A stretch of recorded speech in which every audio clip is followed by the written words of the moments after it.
The Raven by Edgar Allan Poe. While I nodded, nearly napping, suddenly there came a tapping as of someone gently rapping at my chamber door.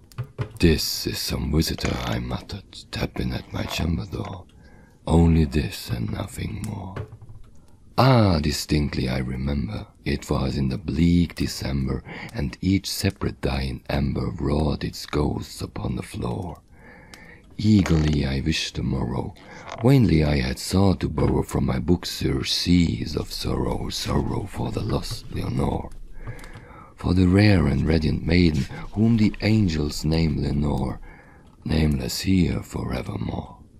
And the silken, sad, uncertain rustling of each purple curtain filled me with fantastic terrors never felt before, so that now, to still the beating of my heart, I stood repeating, "This is some visitor entreating entrance at my chamber door, some late visitor entreating entrance at my chamber door. This it is and nothing more." Presently my soul grew stronger, hesitating then no longer. "Sir," said I, "or madam, truly your forgiveness I implore, but the fact is, I was napping, and so gently you came rapping, and so faintly you came tapping at my chamber door, that I scarce was sure I heard you." Here I opened wide the door. Darkness there, and nothing more. Deep into the darkness peering, long I stood there wondering, fearing, doubting, dreaming dreams no mortal ever dared to dream before. But the silence was unbroken, and the darkness gave no token, and the only word there spoken was the whispered word, "Leonore." This I whispered, and an echo murmured back the word, "Leonore." Merely this and nothing more. Back into the chamber turning, all my soul within me burning, soon again I heard a tapping, somewhat louder than before.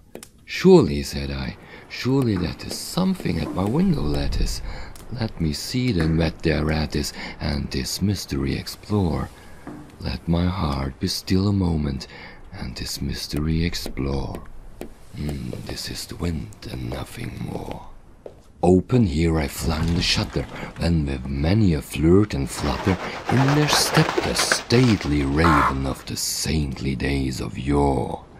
Not the least obeisance made he, not a minute stopped or stayed he, but with mien of lord or lady perched above my chamber door, perched upon a bust of palace just above my chamber door, perched and sat, and nothing more.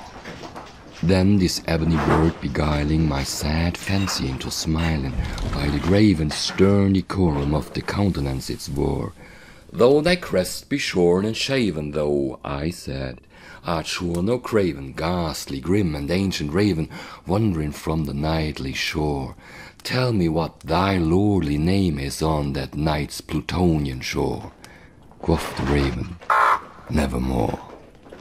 Much I marvelled this ungainly fowl to hear discourse so plainly, though its answer little meaning, little relevancy bore, for we cannot help agreeing that no living human being ever yet was blessed with seeing bird above his chamber door, bird or beast above the sculpted bust above his chamber door, with such name as Nevermore.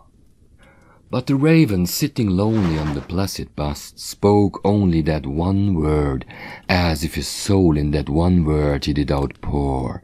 Nothing further than he uttered, not a feather than he fluttered, till I scarcely more than muttered, "Other friends have flown before. On the morrow he will leave me, as my hopes have flown before." Then the bird said, "Nevermore."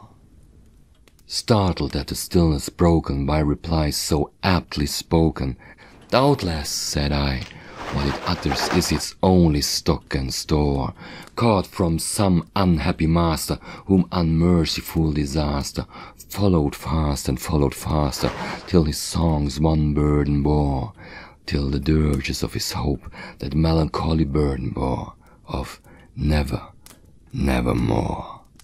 But the raven still beguiling all my sad soul into smiling, straight I wheeled the cushioned seat in front of bird and bust and door.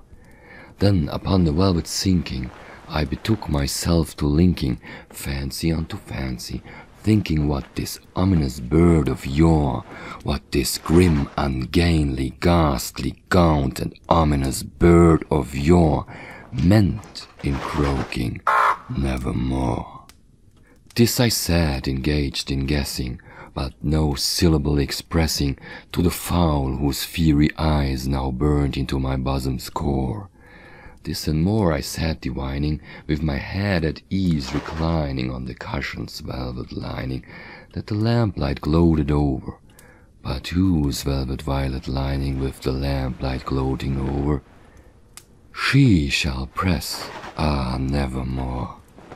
Then methought the air grew denser, perfumed from an unseen censer, swung by seraphim whose footfalls tinkled on the tufted floor.